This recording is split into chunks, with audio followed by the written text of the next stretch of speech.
Hello guys, this is UniversalGiant, and welcome back for more of Let's Play Pokémon SoulSilver.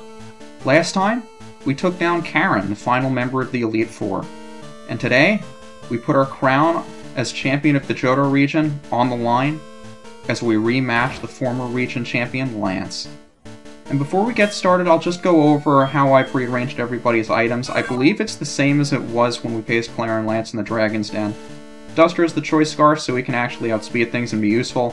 Klaus is the choice specs, because all he's going to be using is Psychic. Not sure if HCV is going to be that useful, but if he is, close combat's probably going to be what we're going with. Crunch has the Never Melt Ice to boost his Ice Fang. Krako has the lefties, because he's going to serve as the wall in this fight should we need one. And since Lupus's Flamethrower is probably not going to be all that useful, he's got the Black Glasses to boost his Dark Pulse. That said, we've already seen 3 of Lance's 6 members here in the Dragon's Den when we faced down Claire and Lance. We already know he's packing a level 75 Dragonite. He did ditch 3 other members of his team to replace them with dragons from the other regions, though. And those are probably what scare me more than anything else in this fight.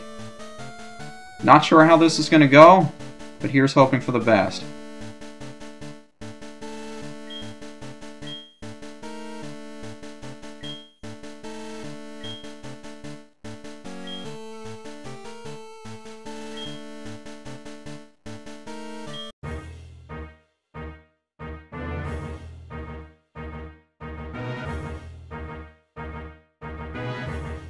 He's going to open up this fight with the Salamence, level 72, knows Flamethrower, Shadow Claw, Dragon Claw, and Rest, Dragon Flying type from the Hoenn games, and the evolution of Shelgon. Now the reason why I led with Duster as opposed to leading with Crunch, who has the other 4x super effective Ice move, is because this thing's ability is Intimidate, which would cut down Crunch's physical attack. Doesn't cut down the strength of Ice Beam, but as you can see, it's probably not going to be a 2-hit KO. And that's a critical hit. If this is an indication as to how the rest of these fights are going to go, we're not going to do so well. Maybe a Choice Spec Psychic from Klaus will be able to do this thing in. He doesn't outspeed the Salamence. I just wasted Klaus for nothing. He's still here, he's still survived, but even if this doesn't knock it out, he's going to heal it up, and I'm not going to survive another Shadow Claw. Well, at least we know how this is going to go. The question is, what do I want to do from here if he's just going to heal it next turn? He's going to knock out Klaus. I guess I'll take this time to revive Duster. I mean, I'm probably overvaluing Duster's use at this point, but the fact that he has the Choice Scarf means I'll be able to get an Ice Beam off on anything that I want to if I can just switch it in. So I figure I might as well get him up to full health in case he can potentially survive something else. I already know Klaus isn't going to outspeed. There's no sense going for a quick attack. So maybe we can bring Crunch out early. I was hoping to save him for later, but I want to see how much an Ice Fang is going to do. Salamence outspeeded Klaus, he's definitely going to outspeed Crunch. I do think he'll be able to take at least one Dragon Claw, though. I'm just curious to see how much Ice Fang is going to do since it's boosted with the Never Melt Ice and is 4x super effective. Come on, baby! Not quite what I was hoping for, but the freeze is always nice! It's a shame that it has a Lumberry to cure it. Yeah, that was a bit of a disappointment, but Ice Fang... I'm tempted to go with Crunch because I know Crunch is always going to hit, and I think Ice Fang is only 95% accurate. Now, the reason why he had that Lumberry was originally he wanted to rest and just heal it up after he rested.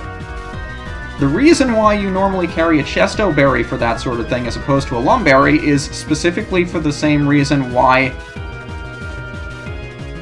he's sleeping right now. If he had a Chesto Berry, he would have been able to use that Chesto Berry now.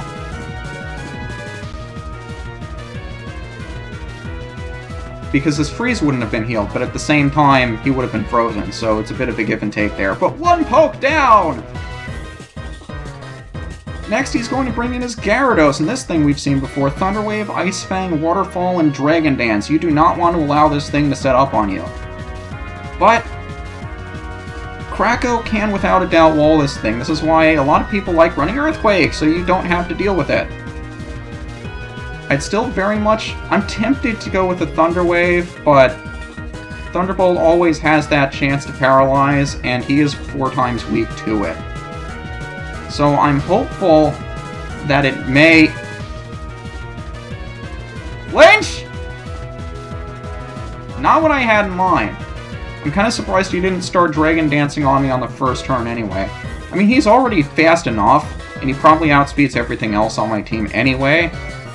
But raising his physical attack is certainly not going to help me.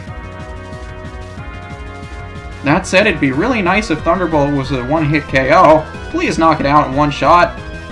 Something went right in this fight! Bet you didn't expect that. I didn't either, that's why I'm excited right now. And Krako 63.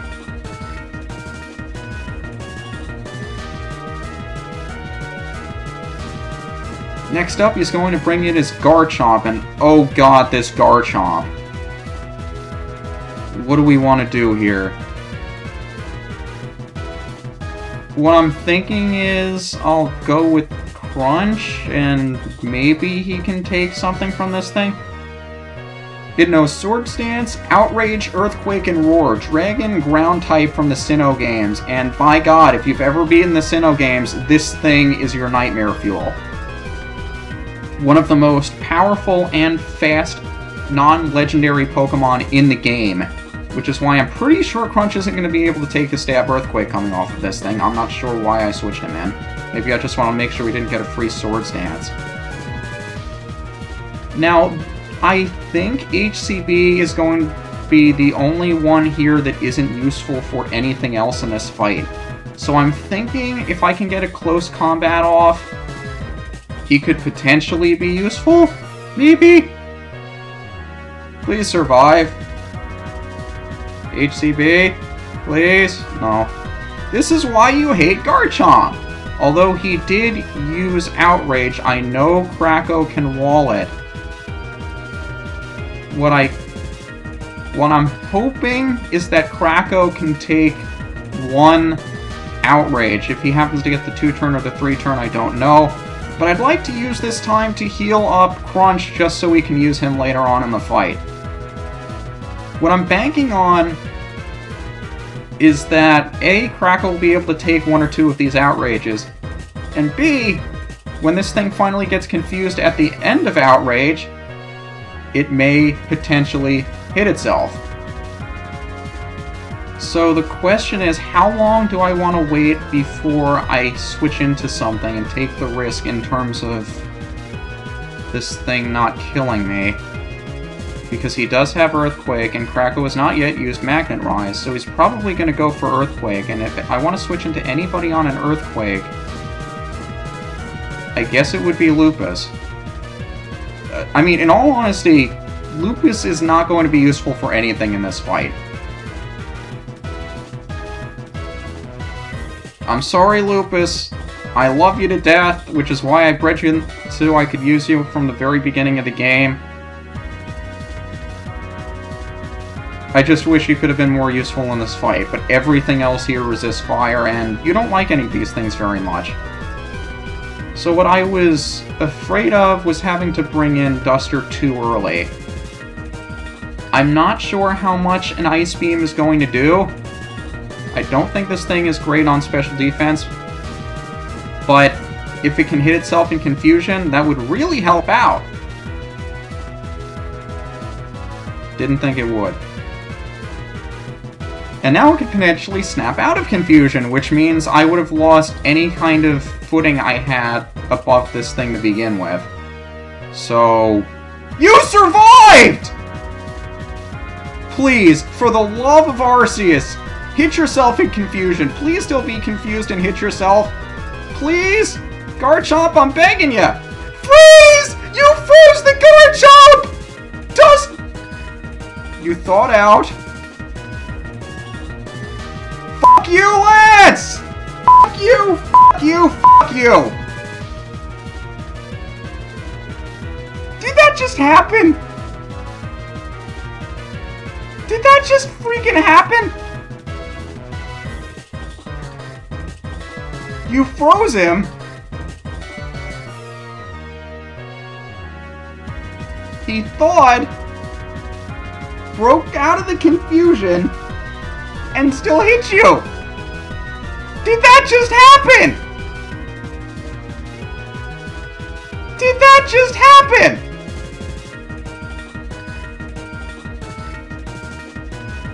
That just happened!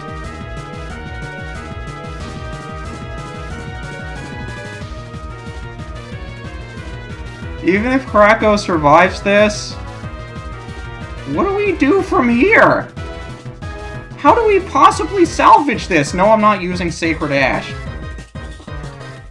How could we possibly salvage this fight? Krako's down to 12 health and he does not outspeed anything on Lance's team. Where do we even begin to go from here? I guess we'll take it one poke at a time. The Charizard has Flamethrower, Air Slash, Dragon Claw, and Hyper Beam. Definitely using a Revive. The question is, what do I want to bring back against this thing? I think Crunch is the only thing that could potentially take it on, but I don't think he'd be able to survive anything from half health. We gotta start somewhere.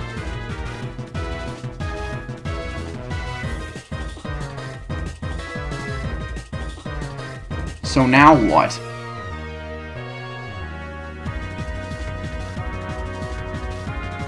We were in the same situation in the Dragon's Den, and this was the fight that I had to cut out.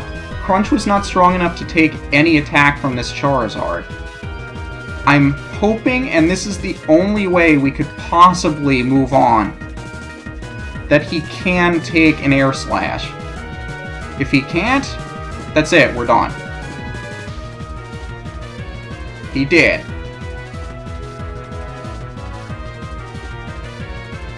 So now that I know Crunch can live one of those, I can heal him up. That was an Oko? Okay, so now instead of having Krako on 11 health, we now have Crunch on 9. And Altaria. Dragon Breath, Double Team, Hyper Beam, Perish Song. Take a guess what I'm hoping this thing does.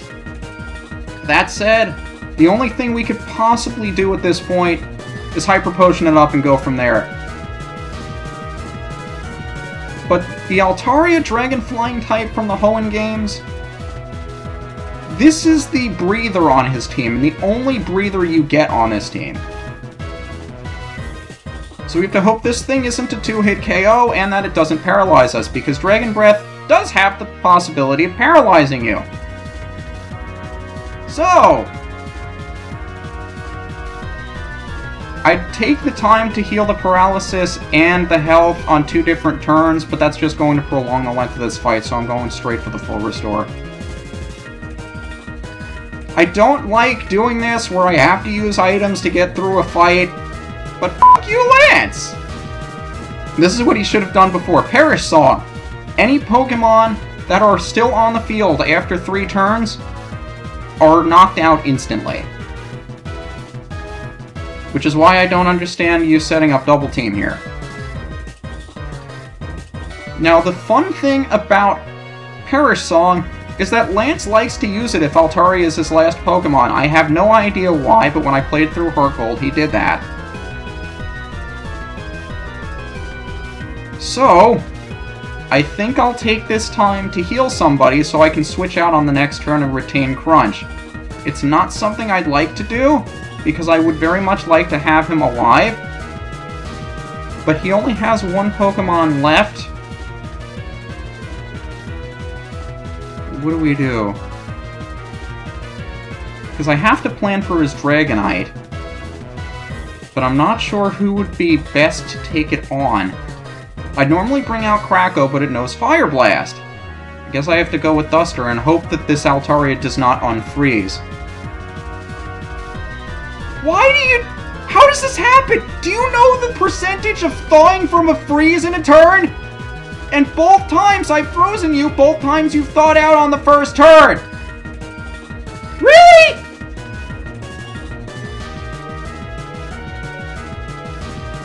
Well, the good news is that Altaria is guaranteed to faint on the next turn because of its own Parasol. It used Hyper Beam, he cannot switch it out. So I can take this time to heal up Crunch. I'm not going to heal up Duster because I don't think he'd be able to take anything from Dragonite anyway. But as you can see, since Altaria's Perish count fell to 0, it's dead now. And I have a free shot on Dragonite, which is his final Pokemon at level 75. Fire Blast, Safeguard, Draco Meteor, and Hyper Beam. What I'd really like to happen is for him to use Draco Meteor to drop his special attack 2 stages, at which point we may be able to live a couple of hits. And there it is. We finally get to see the most powerful Dragon-type move in action.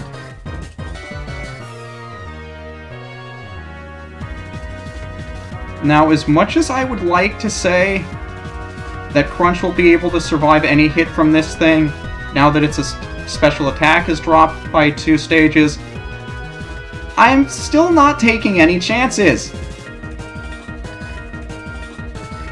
And if he just so happens to use it again, so much the better.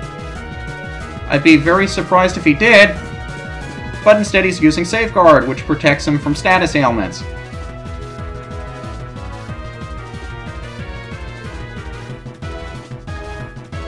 I'm biting my tongue.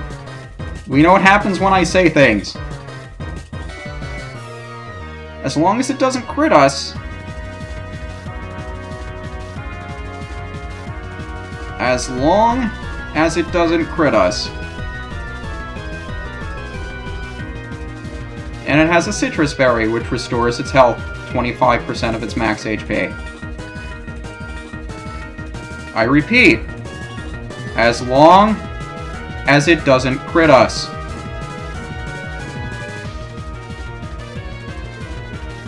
We did it. Did that just happen? After all the crap we went through at the start of the fight, we actually survived to the end. How did this happen?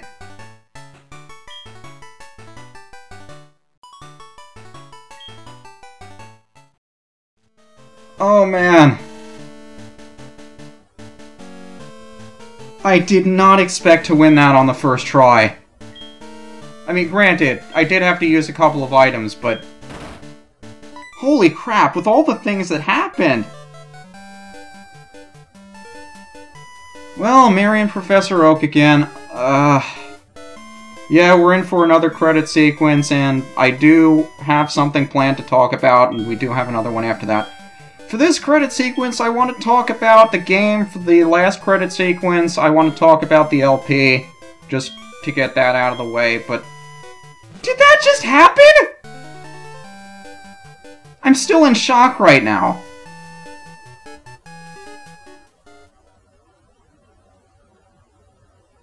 So here we are in the Hall of Fame again. Holy crap, Lance, why do you suck so much?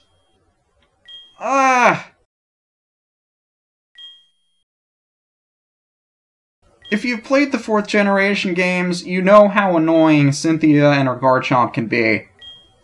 But submitted for your approval for the most difficult champion fight, Lance's rematch.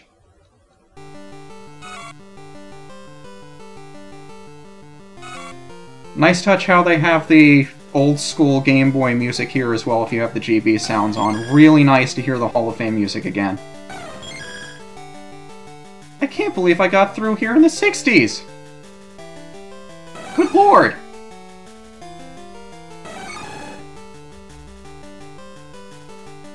I'm sorry, I'm in complete shock that this just happened, and I know it's just beating a dead horse, I guess. I mean, you've heard me go on about this for the last 5 minutes now. It's probably not the most entertaining thing to watch. Did that just happen? Good lord! I was honestly expecting to have to leave and level up to come back here. Oh well, here we are again.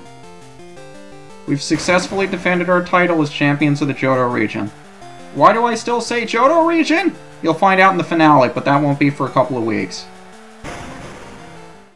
And that does it for the unofficial post-game. Now, as far as a game goes, Heart Gold, Soul Silver, I want to echo my sentiments from the very beginning of the LP.